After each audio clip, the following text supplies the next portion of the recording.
Was für ein Privileg. Also,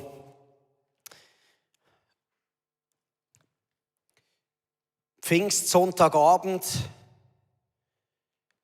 der Heilige Geist als ein wunderbarer Freund und Ratgeber in unserem Leben willkommen zu heißen, und möchte euch zum Start in diese Message mitnehmen auf die letzten paar Wochen zur Vorbereitung.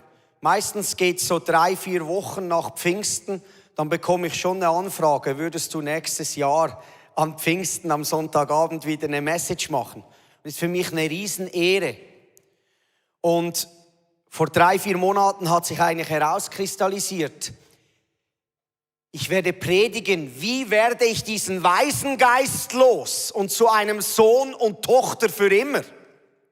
Weil das ist das, was der Geist tun will. Dann hast du so ein Schlagwort und du weißt eigentlich, was kommt. Und interessant ist gewesen, wenn ich auf meinem Hof arbeite und diese Sachen in meinem Herzen drehe und wende, da war ja diese wunderbare Conference. Wer war an der Conference? Oh, it was good, hey. Es war wirklich ein Blast. Also wenn du nicht da warst, ich würde mich entscheiden, nächstes Jahr zu kommen, mit 5000 Menschen leidenschaftlich diesen Gott zu feiern, ist ein Privileg. Und du musst wissen, ich war da an dieser Conference, war nicht die ganze Zeit da, musste ja zu Hause noch schauen, dass alles am Laufen bleibt auf dem Hof.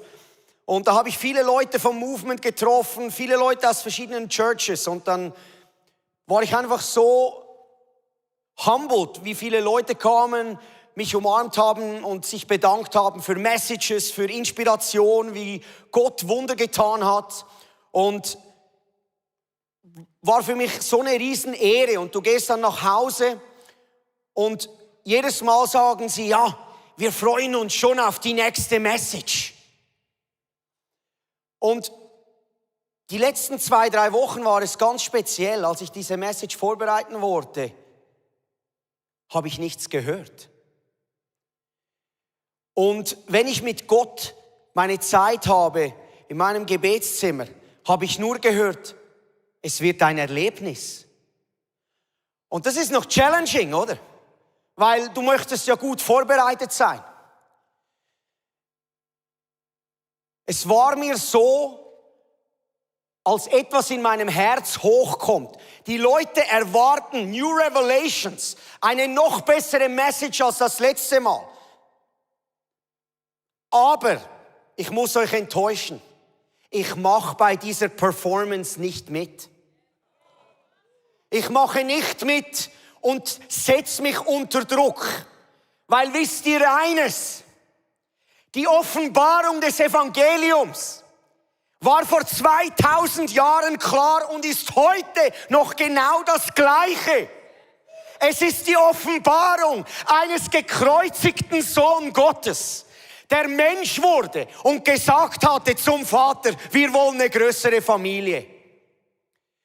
Und versteht ihr, wir können, weil da kommt etwas und will an dein Herz nagen. Ein Performance-driven Mindset.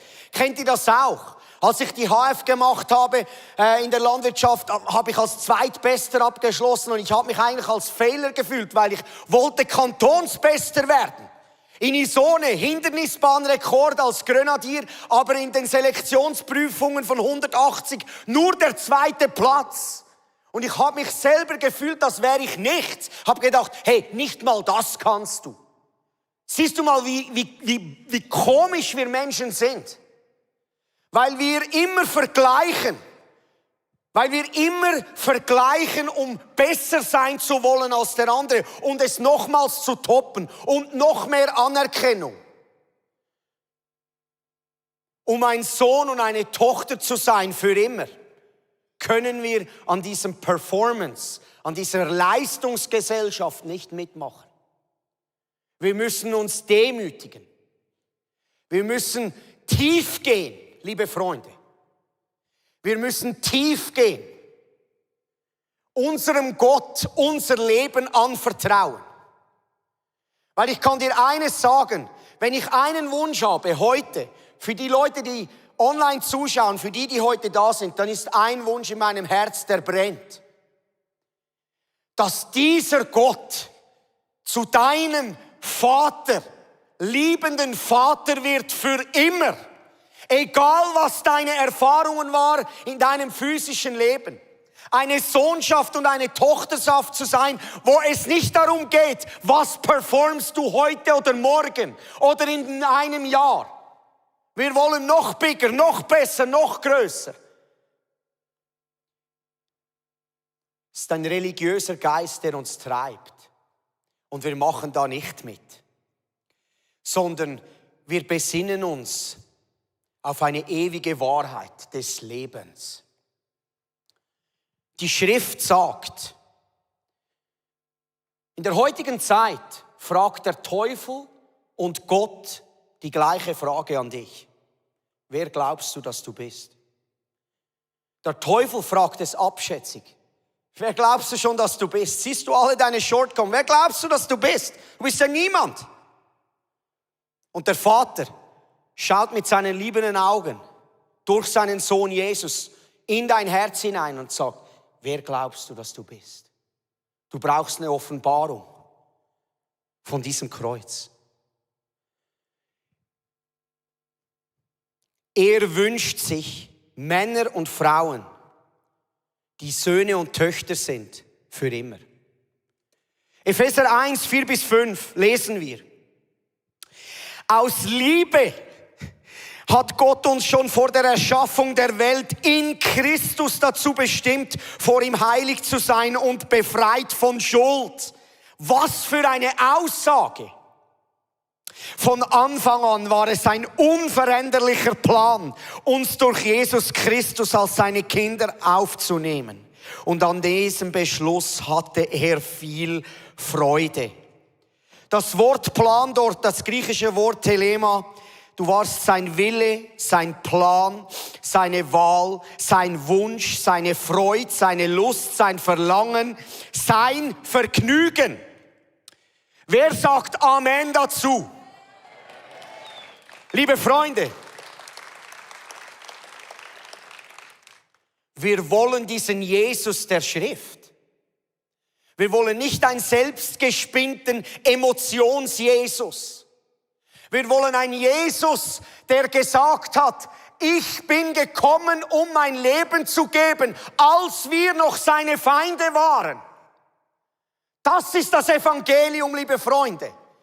Wir haben nichts aufzuweisen, was diesem Gott gefallen könnte. Und in seiner liebenden, vergebenden, barmherzigen Haltung hat er sich nicht selbst verschont, um uns freizukaufen von jeglichem Fluch und jeder Sünde und uns zu Töchtern und Söhne zu machen für immer. Das ist die Botschaft des Evangeliums. Was es braucht, ist nichts anderes als deine Hingabe und dein Bekenntnis zu diesem Kreuz.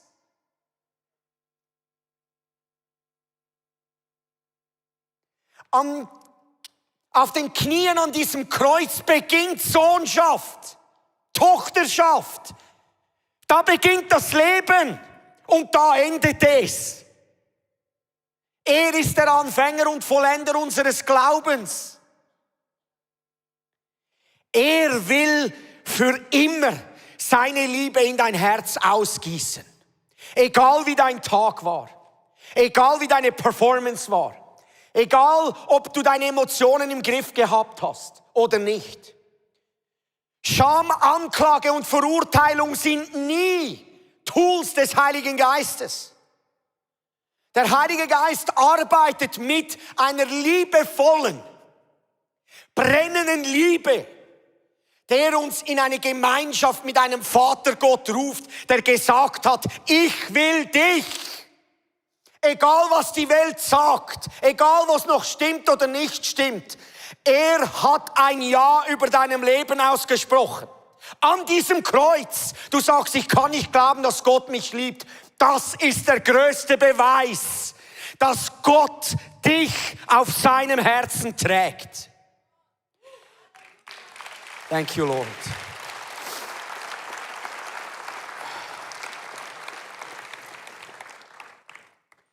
In Galater 4 lesen wir Vers 5 bis 7. Gott sandte ihn, diesen Jesus, um uns aus der Gefangenschaft des Gesetzes freizukaufen und als seine Kinder anzunehmen. Und weil ihr seine Kinder geworden seid, hat Gott euch den Geist seines Sohnes ins Herz gegeben, sodass ihr zu Gott nun lieber Vater sagen könnt. Jetzt seid ihr keine Diener mehr, sondern Kinder Gottes. Und als seine Kinder gehört euch alles, was ihm gehört. Gott hat es so bestimmt. Wisst ihr, wie kraftvoll diese Worte sind? Das ist Wahrheit. Das ist nicht eine schöne, das ist die pur lutere Wahrheit. Wenn ich meine Kinder, die alle 4 hier vorne sitzen, sage, sie sagen, Papa, du bist so ein guter Vater. Dann sage ich habe vieles falsch gemacht in der Erziehung. Ich sage immer, euer Vater im Himmel ist 100-mal besser als das, was ich je machen könnte. Weil seine Liebe viel größer ist. Sein Erbarmen viel größer. Seine Vision viel größer. Für ihn gibt es keine hoffnungslosen Fälle. Er gibt seinen Geist in dürres Land, wo nichts wächst.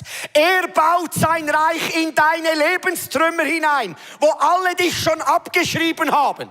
Dort gibt er seinen Geist rein und lässt dich zu einem Sohn, zu einer Tochter heranwachsen, wo etwas wächst, wo du sagst, da war ein Totengebein und er hat etwas Lebendiges aus meinem Leben gemacht. Ich bin ein lebendiges Zeugnis dafür.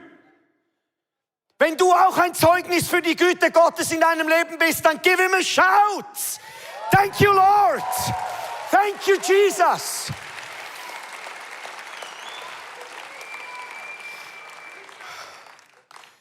Liebe Freunde, unser Vater im Himmel, geheiligt werde dein Name, dein Reich komme.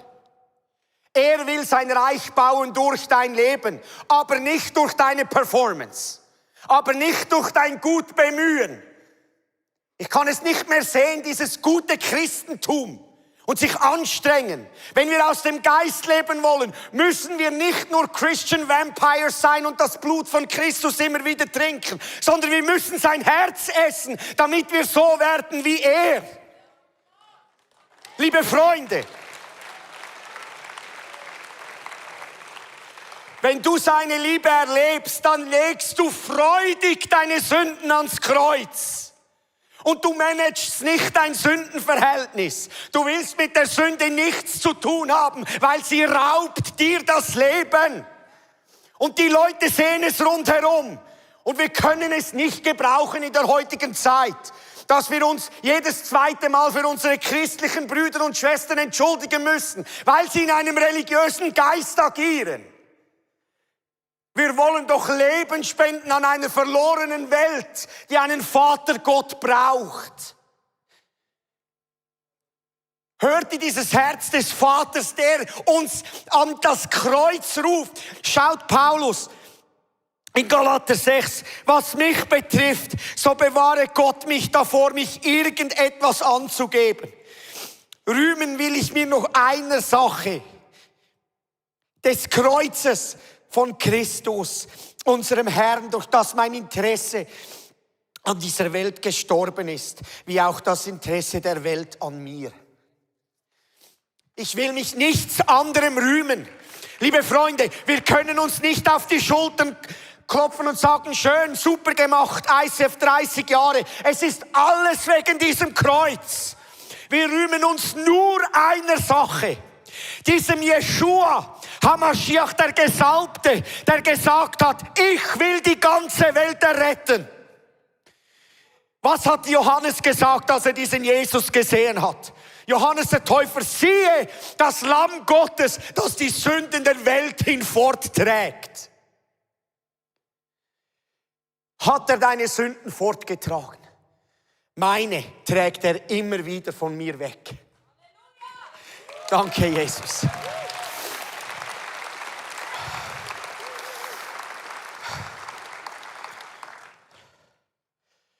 Liebe Freunde, dieses Kreuz ist nicht nur der Anfang allen Lebens. Dort wird dein Leben auch enden. Wir müssen tief gehen, damit er groß durch unser Leben wird.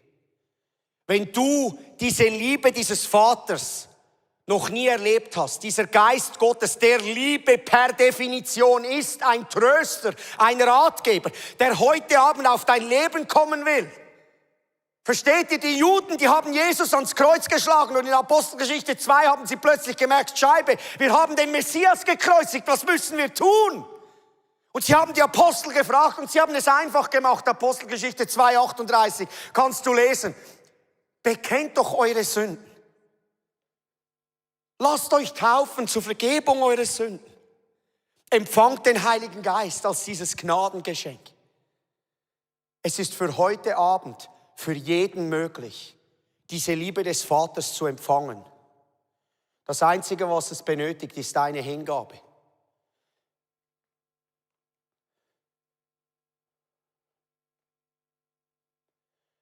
No more mixture. Give me the God of the Scripture. Versteht ihr? Wir wollen keines Mischmasch. Wir wollen diesen Jesus aus dieser Bibel, der die Wahrheit ist, der Wahrheit hat, der Wahrheit gibt, der die per Definition Ermutigung ist. Meine Worte sind Geist und Leben, sagt Jesus in Johannes 6,63. Und wir könnten heute Abend irgendwie da uns noch aufhypen und uns ermutigen, aber Paulus hat gesagt, 1. Korinther 2, Vers 4, ich kam nicht mit guten, überzeugenden Worten zu euch, sondern mit einer Demonstration der Kraft Gottes an euren Leben. Und wenn wir heute hier einen Church Service haben, dann sagen wir nicht einfach, wir freuen uns jetzt, dass Pfingsten ist, und dann haben wir noch ein paar gute Gefühle und dann gehen wir wieder gleich nach Hause. Nein! Ich will meine Knie beugen vor diesem Kreuz und ich gehe nicht weg, bis diese Liebe des Vaters mein Herz erreicht hat. Weil er kommt durch.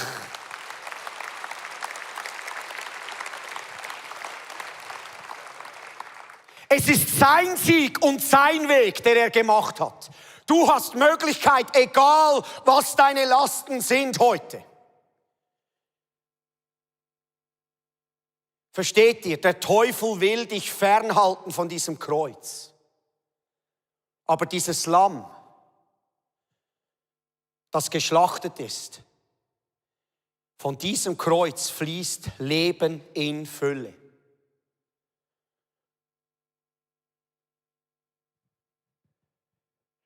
Beug dich nie der Lüge deiner Gedanken, sondern empfange mit Dankbarkeit seine Liebe.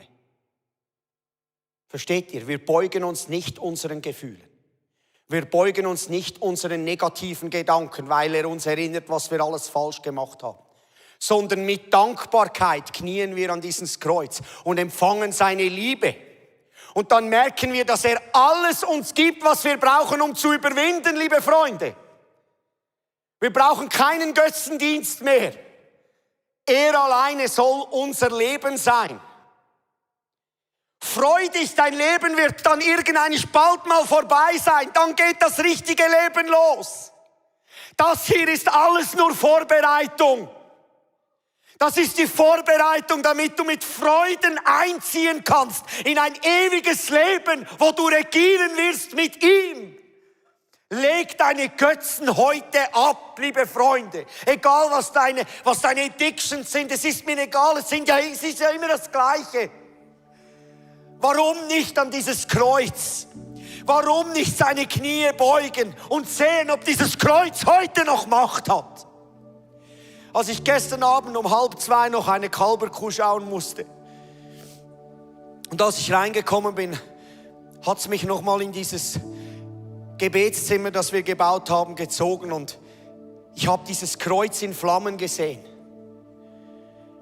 Liebe Freunde, es tut mir leid, es gibt kein neues Evangelium. Es gibt nur ein Evangelium. Es ist die Liebe eines Vatergottes, der gesagt hat, bringt mir meine Kinder. Ich trage alle ihre Schuld. Ich vergebe gerne Sünden. Ich trage nicht nach. Ich möchte dich aufbauen als einen Sohn, eine Tochter für immer. Muss nichts performen, egal was die anderen sagen. Wenn ich die YouTube-Kommentare lese, komme ich ja sowieso in den Himmel und es trifft dich, komme ich sowieso in die Hölle und es trifft dich ja sowieso nicht. Weil du weißt, ein liebender Vater Gott hat ein Ja über mein Leben gesprochen. Und das nehme ich an. Und so nimmst es auch du an. Wir wollen dieses Ja empfangen heute Abend. Das ist mein Wunsch.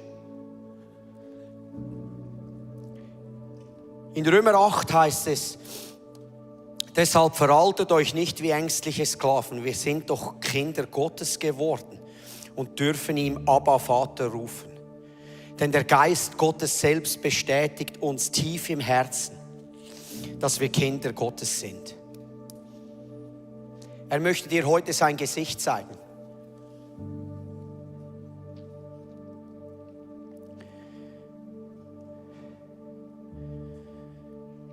Möge das Lamm die ganze Belohnung kriegen seines Leidens. Dieses Lamm hat bezahlt, liebe Freunde. Nicht, dass du gleich bleibst.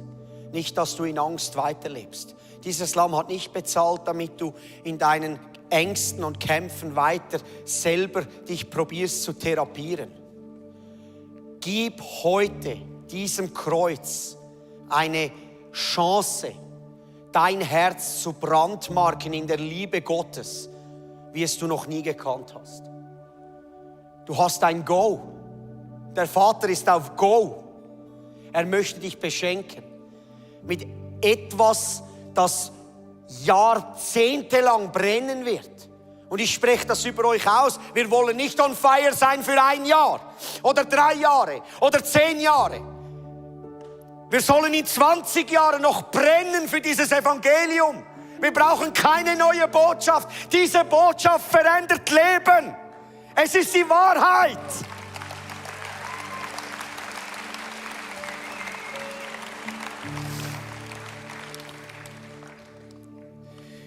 Wir müssen unseren Stolz niederlegen, liebe Freunde. Wenn du ein Sohn, eine Tochter sein willst, jeden Tag, dann musst du lernen, ein guter Hinlegen deiner Krone an dieses Kreuz sein. Jede Ermutigung, jedes Wort, das du bekommst, wo du selber denkst, ja, ich bin schon noch ein geiles Sieg. Ich verstehe es. Warum nicht alles diesem Jesus zu Füße legen und eine ewige Belohnung kriegen, die größer ist als ein bisschen Applaus von Menschen. Wir können nicht von dem Applaus der Menschen sprechen. Es ist wie Michi gesagt hat, wenn wir für die Wahrheit aufstehen, liebe Freunde, dann werden wir Verfolgung erleben. Die Leute, die werden keine Freude haben an der Wahrheit der Schrift, weil es schneidet. Es ist klar. Es zeigt auf, wo wir Errettung brauchen, wo unser Herz wicked ist. Aber es ist gut so, weil es ist immer mit Hoffnung verbunden. Es hat immer einen Ausweg. Weil dieser Geist Gottes ein lebendiger Geist ist, der Leben schafft. Nicht ein Geist, der ablöscht, ein Geist, der immer wieder ein Bricke nachschiebt.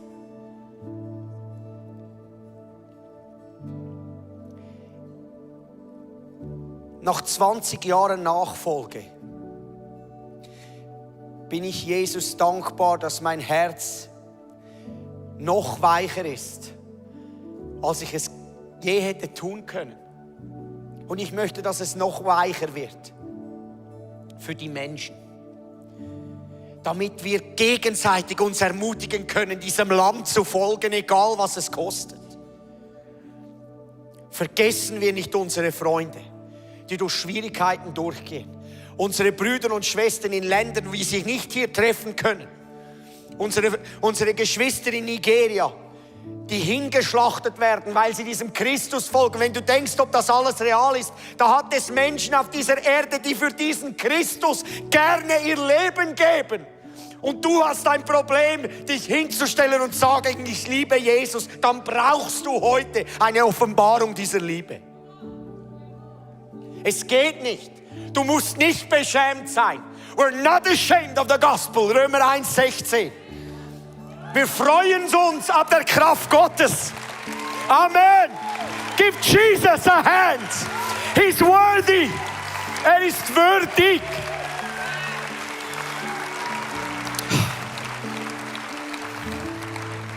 Ich möchte dich heute Abend einladen. Ich will dieses Kreuz in Aktion sehen, in meinem Herz. Die Band wird uns mit hineinnehmen in einen Song. Und ich möchte euch ermutigen. Du strugglest vielleicht mit Addictions, egal was es ist. Ich habe eine Lösung. Deine Addiction ist nicht das Problem. Du denkst, oh, mein Alkoholproblem oder meine Spielsucht oder meine Pornografiesucht oder das ist das. Hey, das ist alles die Oberfläche. Weißt du, was dein Problem ist? Einsamkeit in deinem Herz. Wenn du an dieses Kreuz kniest, wird diese Einsamkeit heute Abend von deinem Herz fliehen für immer. Da wird eine Liebe ausgegossen werden, wie es in Römer 5,5 heißt, wo der Geist Gottes eine Liebe ausgießt. Du wirst nie mehr einsam sein. Du musst deine Einsamkeit nicht mehr füllen mit irgendwelchen Dingen, sondern du bist gefüllt mit einer Liebe des Vaters. Und am Schluss bekommt er alle Ehre. Und das Einzige, was du machen kannst, ich habe Jahre versucht, ich gebe ihm alle Ehre. Ich habe es nicht geschafft. Wenn du alle meine Süchte kennst, ich kann kein Lob für mich nehmen. Ich schreibe alles diesem Kreuz zu, wo mein König geblutet hat für meine Freiheit. Und für das bin ich das ganze Leben dankbar. Ich möchte, Amen, give him a hand.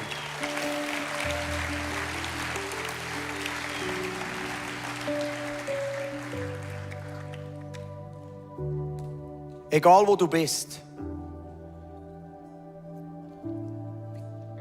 gib ihm deine Hingabe. Gib ihm deine Struggles. Gib ihm alles ans Kreuz.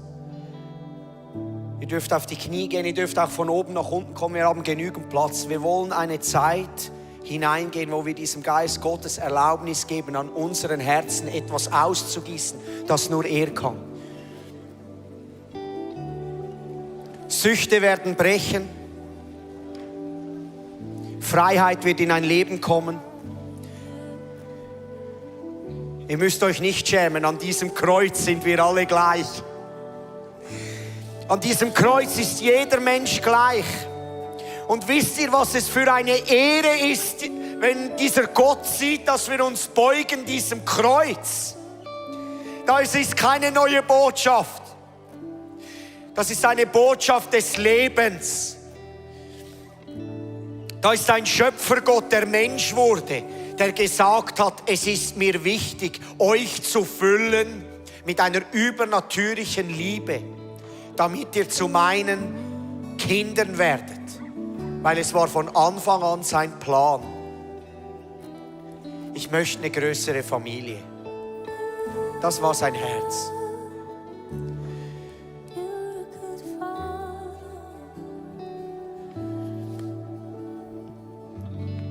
Jesus, wir wollen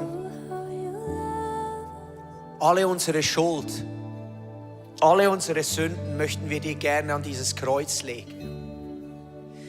Weil wir wissen, von diesem Kreuz fließt Leben, Wiederherstellung.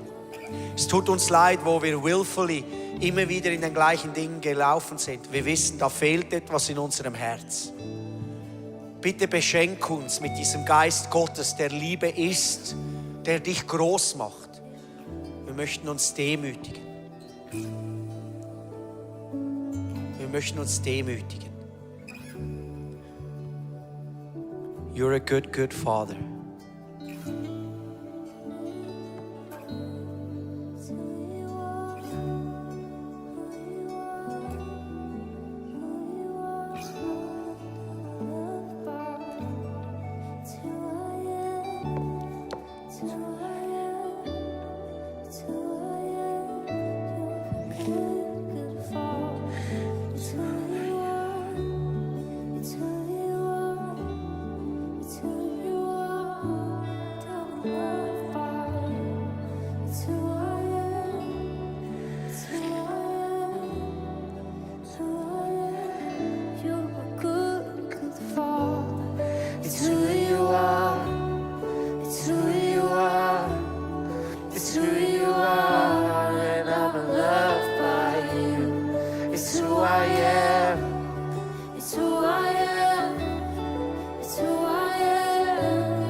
Kein Mensch hat eine größere Liebe als der sein Leben hinlegt für einen Bruder.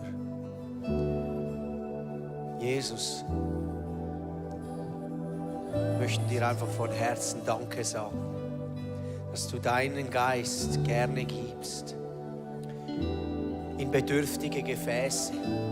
Wir sind bedürftig. Wir haben es nicht begriffen oder verstanden. Wir sind bedürftig nach deiner Liebe. Wir sind liebestrunken, weil wir wissen, unsere Einsamkeit in unserem Herz kann nur gestillt werden von dem einen,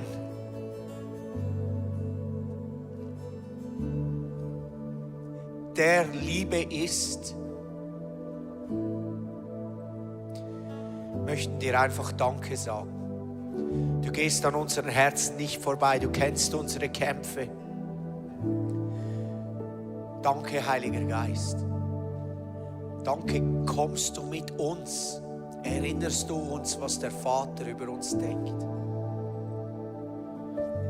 Dass es ein unveränderlicher Plan war, uns als seine Kinder anzunehmen. Und an diesem Plan hat er viel Freude. Wir möchten uns beugen. An diesem Kreuz, wo alles beginnt und alles enden wird, möchten wir dich ehren.